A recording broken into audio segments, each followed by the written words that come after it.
Here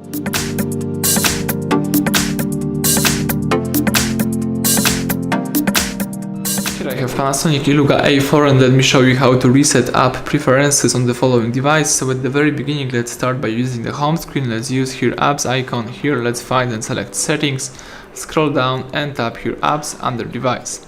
So here the device is loading the apps. Let's use here more key and select reset app preferences. So this will reset all preferences for disabled apps, disabled app notification, default application for actions, background data restriction for apps, any permission restrictions. What's really important, you will not lose any app data. So if you are aware of this, let's tap reset apps, and basically now you can go back and start using your device in a normal way. Thank you for watching. Please subscribe our channel, leave thumbs up under the video.